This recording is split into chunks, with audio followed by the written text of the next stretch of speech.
plagues was a little bit like predicting the weather. Okay. On how good you're going to be, but there's some formulas in there that are pretty easy to look better at. Than it was back in better than it was back in the day, in the past. But your numbers of people is very important there. Just and numbers of contacts that we make, whether it's going to the mall, whether it's meeting for a church potluck, whether it's a school gathering, those kinds of numbers. People have to be susceptible, and those things are things that the CDC, the World Health Organization, they're always trying to monitor those types of things. If the majority of your population has lived through something and has some antibodies, then they're going to be immune. Right. So you will have a good part of the population that's going to be immune.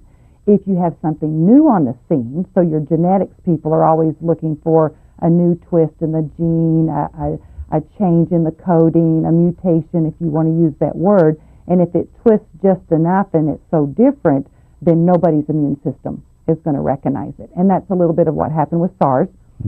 SARS was just a common cold. It was in the coronavirus category, which is a cool name because when you look at it under the scope, it looks like it has a crown around the virus, so they call it a coronavirus.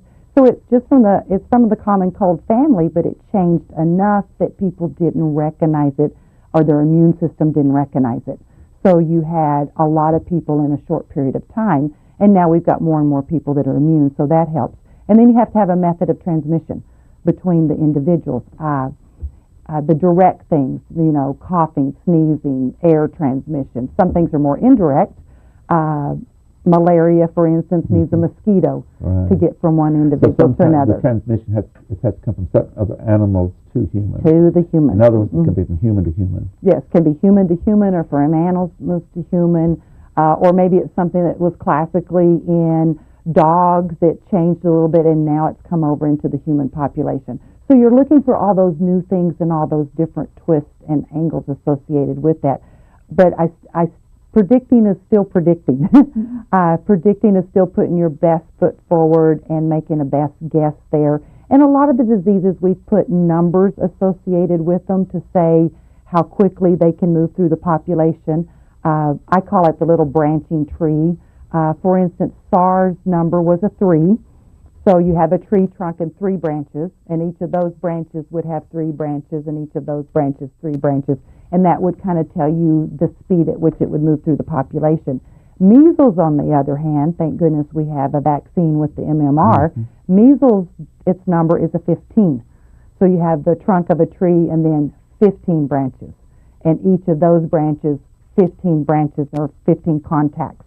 And so the speed at which measles, if it got out of hand, could move through the population much greater than the SARS that we saw in the summer of 2003. Or smallpox. Or smallpox would be. Thank goodness we've got that one a little bit under control. Smallpox is very interesting because it only goes human to human. Right. So if you get the human population immune, which is, I think the last man to have smallpox was like 1976 in Somalia. So we got the human population immune. Some people do fear now because once everybody's immune, the smallpox virus has died out, except it's kept in certain laboratories. So there is that fear factor from a bio-warfare standpoint that someone could get a hold of it and re-expose the human population. But it's not going to come from contact with dogs or chickens or cats or whatever it happens to be. Because very interesting guy, only moves human to human. And one of the things you brought up that's really important in problems with terrorism and all, there's some individuals that are so radically extreme that they would release certain things into the human population. And that's something we have to be concerned about. We're about out of time, but also, even if we can't predict a certain, what we call a plague and an epidemic, with our scientific work and all, we have a greater increased chance of dealing with it more effectively once it's on the scene. Yes, much greater chance. Even my orthodontist one day asked me if I was nervous about the next pandemic, and I said, not really. I mean, because we now have agencies, we have people, we have trained things. We almost have this phone tree, if I use that analogy, of the hierarchy there, the priorities, and moving real quickly in the population to get those things under control. and with our interest in knowledge and genetics and all of that, it all helps. Well, Renee Cooper, you have been absolutely outstanding. This is a fascinating subject, and ladies and gentlemen, I know that I'm sure have been as fascinated as we have with her knowledge and information. You can see what quality she brings to our program. And the great news is that she's coming back next week for us to continue this. We have some other plays we want to talk about. We also want to, again, tie to people and their fears and their prejudice, and it's a great lesson here, particularly for the field of human rights. And so I hope you'll join us again next week when our guest will be Renee Cooper, a biologist at North College. Until then, please have a good week. I am Tony Stewart. Recorded on the campus of North Idaho College, Public Forum is the longest-running in-house college production on PBS. Each episode is pre-recorded live and is an educational outreach from North Idaho College. Please join us at this same time next week for another edition of Public Forum on this public television station.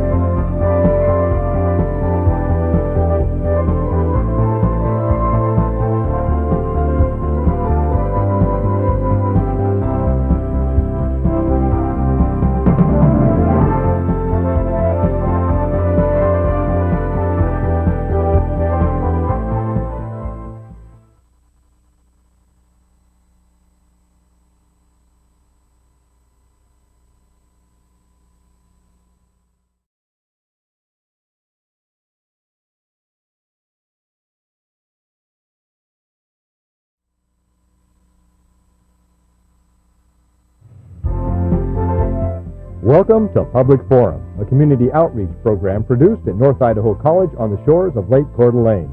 Featuring guests from around the globe addressing a wide variety of subjects, Public Forum serves to educate and enlighten. Please join host and moderator, political scientist Tony Stewart, in welcoming today's guest.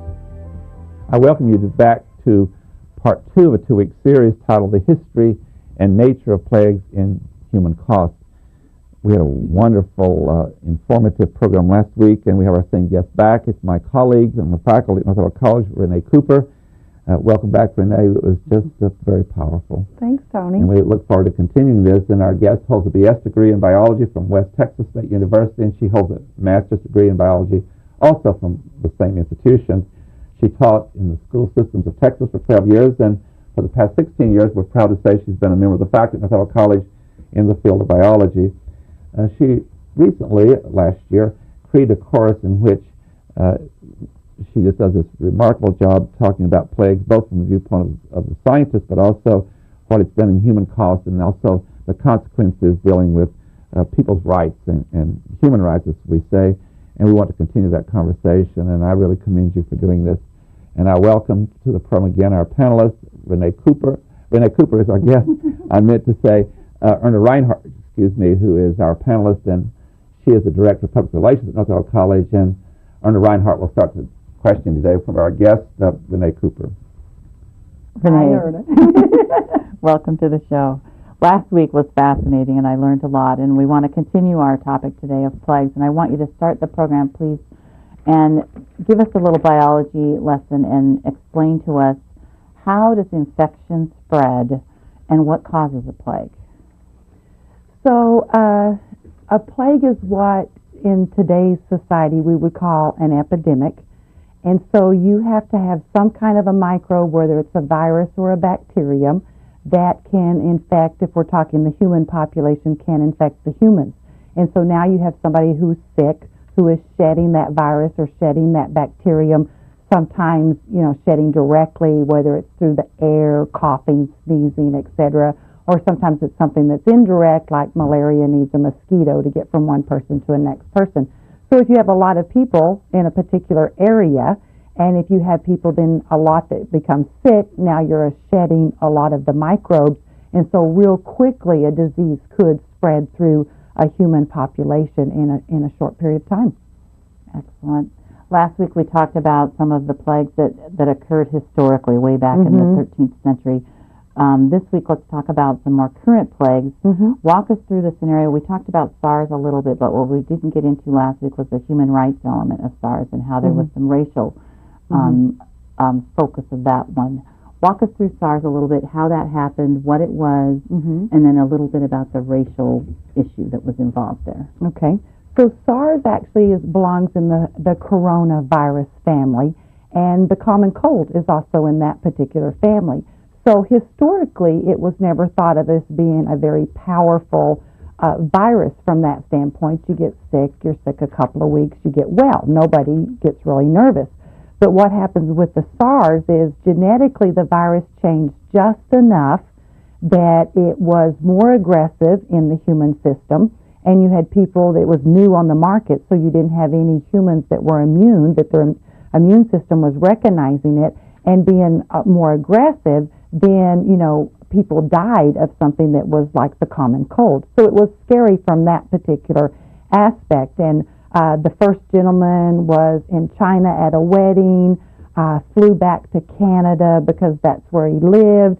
And then in less than 4 months, we've got the new virus, which is is on every continent. And this was like 2002, 2003, not that long ago. 2003, not that long ago.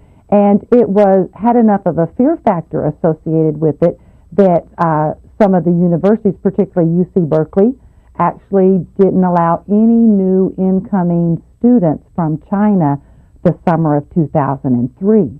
So fortunately, science has progressed enough that we got a handle on it pretty quick. We knew that we had to hospitalize the infected individuals, not just send them home with the typical remedy for a cold, and limit their numbers of contacts so that we got a control on that particular one. But imagine what it would be like to be a student coming from China thinking, oh, I'm going to UC Berkeley or wherever they happen to be going in the States, and a ban put on your education because of a disease that was relatively new on the market. And I think that was just one example. I think there was some examples of discrimination like that was pretty widespread.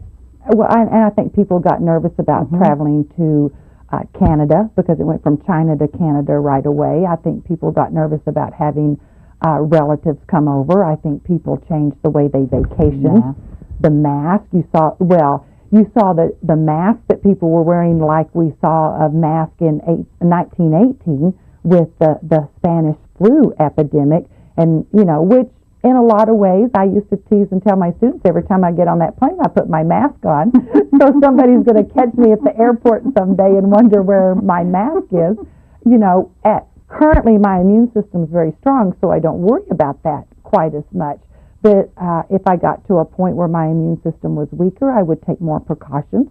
I'd be a little bit more careful about those particular things. It was very strange because we had a friend, a family friend that was doing business in China right during that whole time, and we were surprised. And I think even the college was having some people go to China at that time, and it was very weird that in this modern day we were fearful of something that might happen. Absolutely. Well, and I think even in this modern day, because of the stories, because of the tales, because of all the things, because the Black Death, because the bubonic plague was so bad in the 14th century, I think today when it says an epidemic or it's the plague or it's something new we don't understand, we revert historically even though we didn't live in that century. And we have to be very, very careful to examine what's actually happening, look at the science, and what are the true things to do to limit my contacts, and what's the right thing to do. Excellent point. You scientists are wonderful in that you do not discriminate and say, well, we'll talk about this particular problem and not this one. I mean, you face them all. And so that leads me to my question for political leaders in particular. If you go back into the latter part of the 20th century, many of our politicians wouldn't talk about certain things. Again, that's another form of emotion and prejudice. For a long time, for example, it's very hard to get politicians to address sexually transmitted diseases. And yet we've had the challenge of syphilis and others. And then, of course, although it's not all tied to sexual completely, but then the big issue of AIDS. It wasn't that long ago that members of Congress, or some of them, and the president wouldn't even mention the word. So would you take a little time to say, how does that relate back in history? Where how do you deal with something by having the unwillingness to talk about it, or you're afraid you're going to offend the population, and can you make progress by silence? Oh, never make progress by silence, in my opinion. That was the interesting thing that did happen in this particular class, because we had started with the ancient plagues and moved our way forward, and so we had developed a bit of this history and had talked a little bit about why Jews were blamed for bubonic plague, and had looked at those issues. So when we get to the HIV virus, the causative agent of AIDS, so we're talking in the 1980s. Right. Something that's relatively modern. We've come a long ways. We have all this science, and we're sitting there looking at this, and it was very, very powerful for these students to start marching through, okay, here's HIV, again, a genetically changed virus, brand new in the genetics of the human population. People had not developed any immunity to it. Of course, then easily transmitted by blood or by semen. Right. And so it's moving, through the population. But at the same time, there was no funding to study this brand new disease. It's a really odd virus. It's called a retrovirus. It's an RNA virus. It goes backwards. It goes from RNA to DNA instead of the classic DNA to RNA. So we didn't even have researchers at that time that were working on it. So, boom, 1980, and we're back to not having a lot of science to stand on, not having evidence to talk about things. The physicians in the community, the CDC, the Centers for Disease Control, was starting to say, Houston, we have a problem, that something's moving through the population. It seems to be moving like a sexually transmitted disease. And so then people will say, well, what's the causative agent? Well, we didn't know yet. We didn't have it isolated. We couldn't prove cause and effect relationship associated with this. But at the same time, we had a section of the population that was very, very troubled, that we were seeing the AIDS, the syndrome move through, particularly the gay men population, as it's moving through there, but we don't have any dollars. We don't have the politicians talking, right. We need the dollars, we need the money, we need to study this, particular disease. And all of a sudden all the fear factors come back out. Right. And we start pointing fingers and we start making blames about things. And for the students that had gone through over half of the course to turn around and look to see we had a brand new disease on the market, and all of a sudden our fear factors come out again. All of a sudden we're pointing fingers. How do you blame a person when it's a disease that they have, that it's a new genetic disease? And then you're talking, it's a blood contact thing. So now you have the hemophiliac population, which of course is going to need more blood donations. And now you have a whole nother sector that's being affected by the HIV, and you're almost discriminating against two different populations of people at the same time. And for us to kind of back up and say, why don't we have the science? Well, when we got down to it, we didn't have the money that was going into that area of research. But to watch from that area now the political people are on board, and we're getting very significant appropriations, but not only here, but even money to Africa and other places. Absolutely, and that money still needs to continue, right, because it is a very interesting virus, and it is one that we do not have in control worldwide. No, but that I really want to harp on a point, because you have talked to me about this 2 or 3 times. When you did such I think, a fantastic job taking them historically through these different plagues or epidemics, whatever you wish to call it, that when the students really got the message of how societies had reacted in the most harsh way through their fear, that it changed a lot of your students saying, we can't be like that with this particular epidemic. Or it gave them more understanding and tolerance, did it not? When they could see it from a historical perspective, and they'd say, surely we're not going to be like the people were back in hundreds of years ago. Yeah, it was very powerful. It was very moving for me as an instructor, because we had gone through the history of the stuff, and we had analyzed the whys and what we shouldn't do and what we did wrong and where we pointed blame when we shouldn't have and where we should have relied on, getting our scientific founding. And then to move into the 80s and to see that playing out and happening again was we wanted to be beyond that as humans. We wanted to have progressed farther. And then to see that it's like 2 steps forward and 1 step backward. I also showed a movie called And the Band Played On, which is based on Robert Schultz's book, The Band Played On. And it's very detailed about that particular time and does a very good job of showing what was happening with the politicians.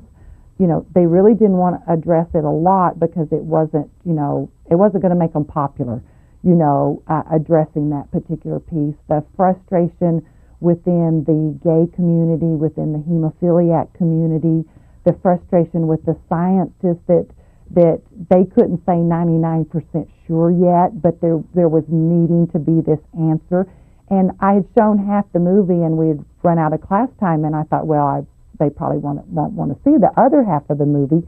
And when the lights came back on, there wasn't a dry eye in the room, and it was just incredibly silent as each of those students was reflecting on what had gone past and what had happened. And by all means, they wanted to see the rest of the movie. They wanted to finish the tale. But we absolutely had to wait. As an instructor, I felt like I had to wait and let the silence pass because of the internal processing that these students were doing, and to see the change in them as a person was incredible. I think there's such a lesson in this for people who really are advocates for people's dignity and rights. I guess I would put it this way and get your reaction, and that is, I've often said if I had my way, that I would require every student receiving a baccalaureate degree to have at least a full year of history, and like what you're talking about,